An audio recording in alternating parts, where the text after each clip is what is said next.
Bonjour et bienvenue dans l'épisode 60 of the TEW 2020 Challenge Run. This is going to be Sunday Week 4's No Mercy PPV for the SmackDown brand as we cap off the month of November in style and the two-night PPV extravaganzas. Cap off with the Blue Brands feuds coming to a head at No Mercy. Without any further ado, let's jump straight into the show. Well, I don't know just where you came from, but I know you're going back. You better turn yourself around here, boy, before your world goes black. We start on the kickoff show, a very thrown together just brawl from they had a stare down on SmackDown 2 nights ago, so now they're having a match. And it's Sheikah Fatu who defeats Luchasaurus in 9 minutes 6 seconds with a Samoan drop.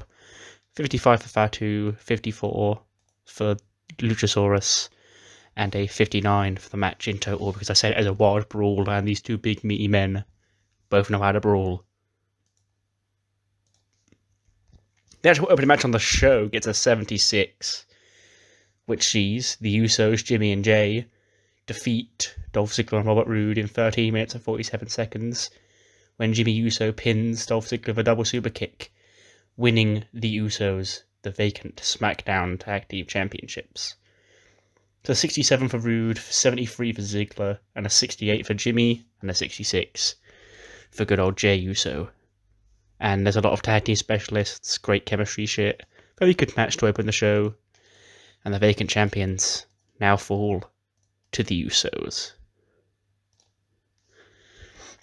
Another great match.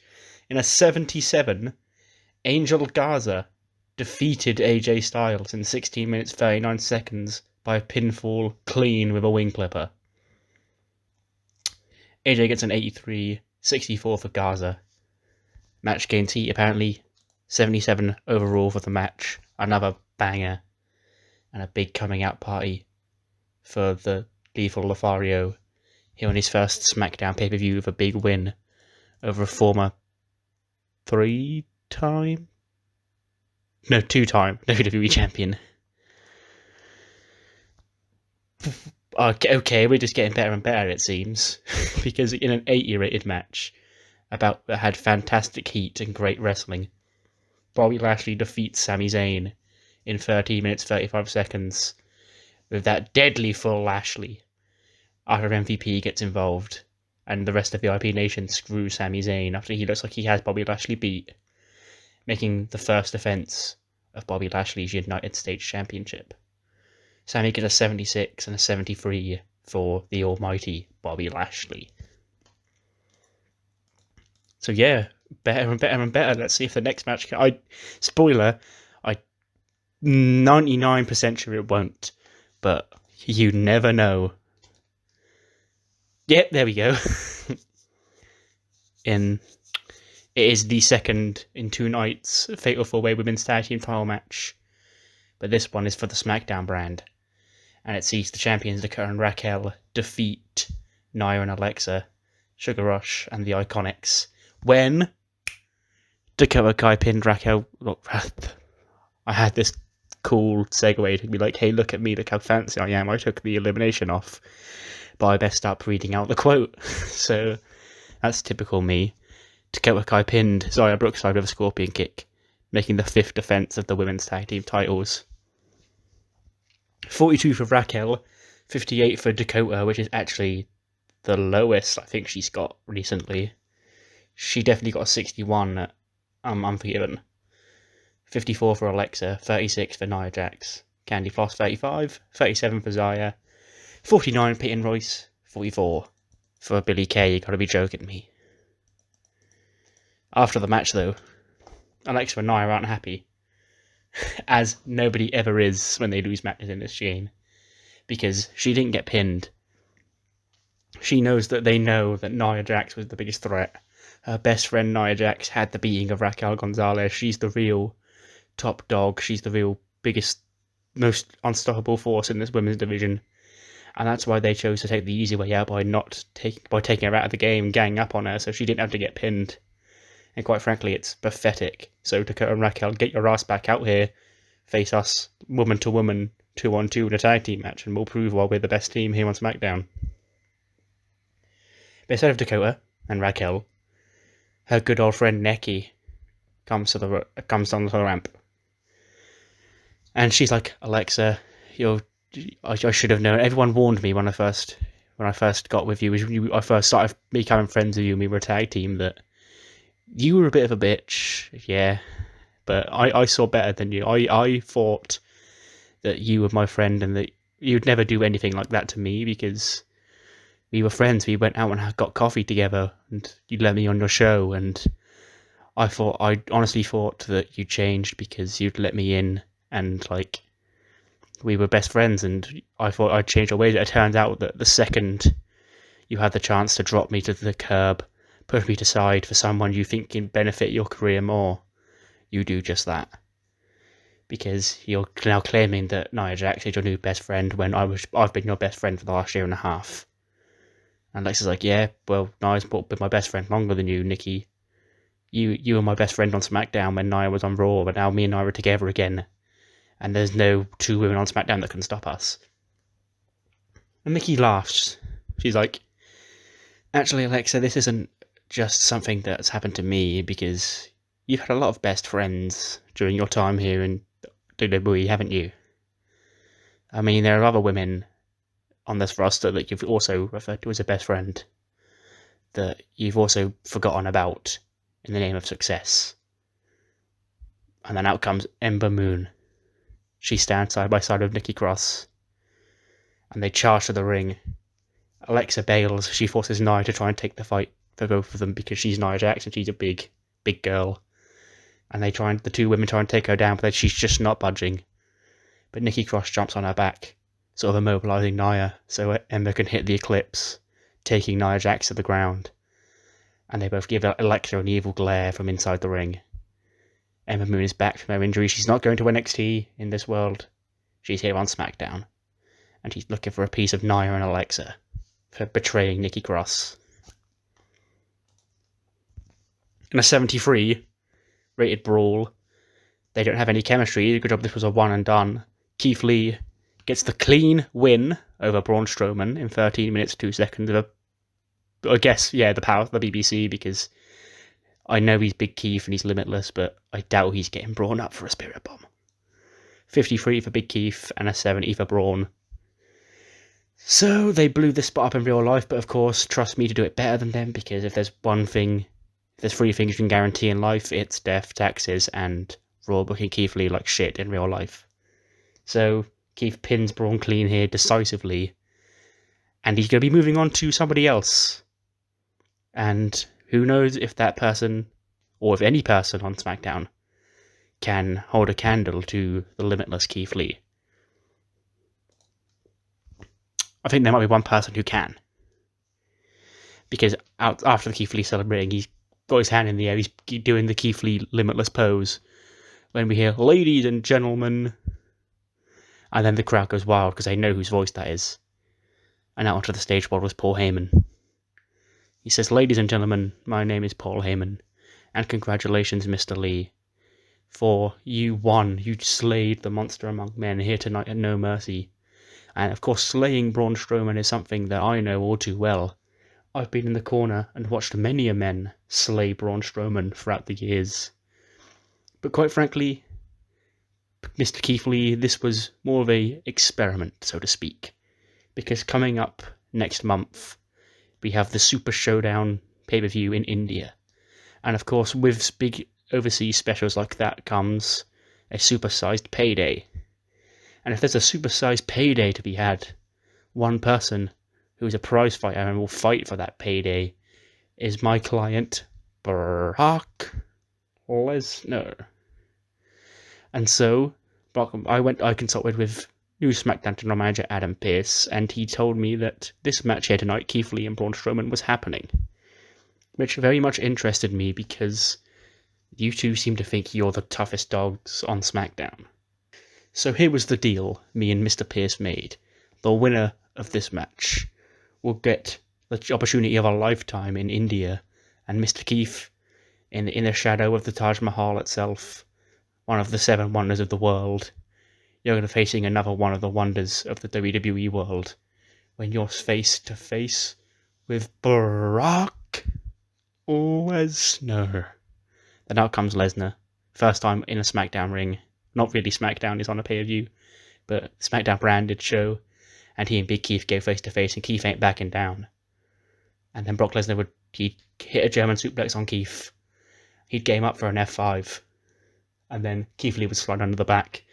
He'd bounce off the ropes as Lesnar turns around, and he'd hit a big pounce on Brock, sending him flying, probably out of the ring, because Lesnar is like one of the best sellers in the world. And then Lesnar would look up at him. He'd probably be dripping with sweat just off this simple exchange, looking at him in shock as Big Keith roars from inside the ring, like, see you in India, beast. And Heyman pulls that surprised Paul Heyman look, thinking, oh fuck, have we made a mistake? Challenging Big Keith to a match at Super Showdown. AE2B. Can I get an AE2B? Yes, I can, because it did. Universal top match, 18 minutes, 29 seconds this goes. Braun and Corbin, they wrestle. And yeah, basically Brian is about to have him beat. He goes into the corner, he starts yesing. He's going to lay Corbin up with the big knee.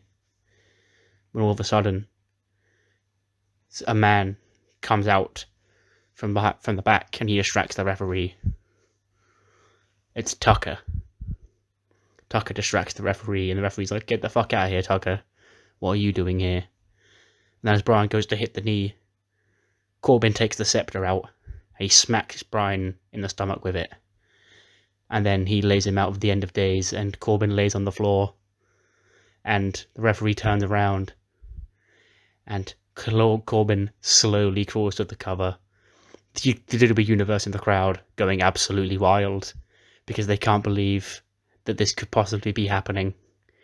He blazed the arm over, and the referee counts 1, and the crowd is going absolutely wild, going, no, this can't be happening. Please don't let Baron Corbin beat Daniel Bryan for the Universal title.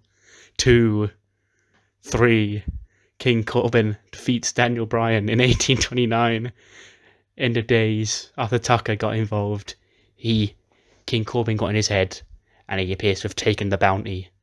And King Corbin hasn't taken a bounty, he's taken a much more valuable prize. He's finally got his official hands on the Universal Championship.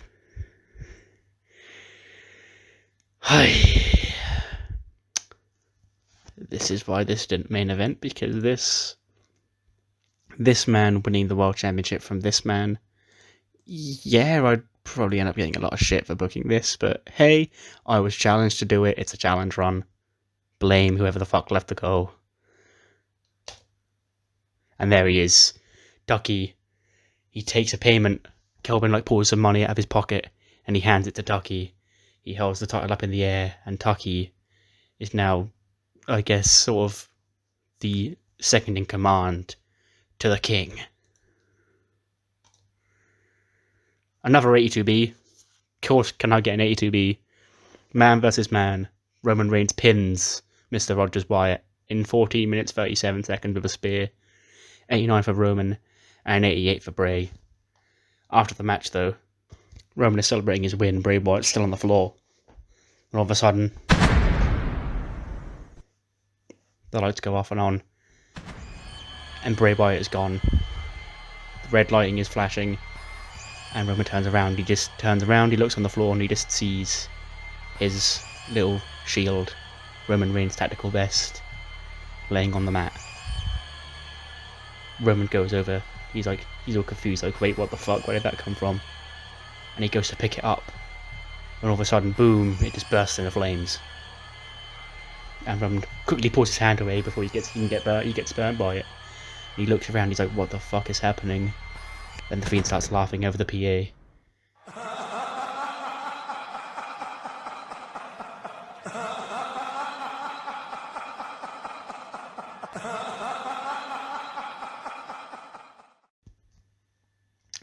Blah. Should have put Corbin in the main event, but oh well. So this match got a 66. And it went 20 minutes and 15 seconds, and basically what it is Shayna and Paige are like, hey, these two best friends here, they're basically openly admitted on SmackDown they're going to try and team up and take us out, so maybe we should work together and stop that from happening. So it sort of is like a tag match for like the first half, tornado tag, just Shayna and Paige fighting Sasha and Bayley. But of course Shayna and Paige they would not coexist at all. There'd be a lot of tension there. And it would be a Shayna who'd break, she'd attack Paige.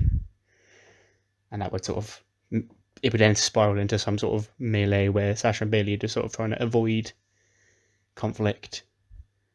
And it would end up with Paige, she'd nail Shayna with the Rampage.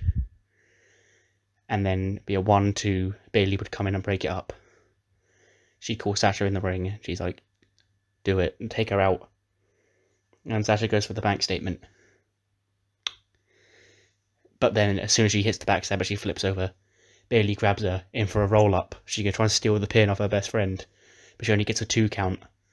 And then Sasha reverses Bayley's roll-up counters it into a roll-up of her own, and gets the 1-2-3 to pin her best friend in the main event of No Mercy. So Sasha Banks defeats Shayna Baszler, Paige and Bayley, 20 minutes 15 seconds. Sasha pins Bayley with a roll-up to make the first defense ever of a singles championship.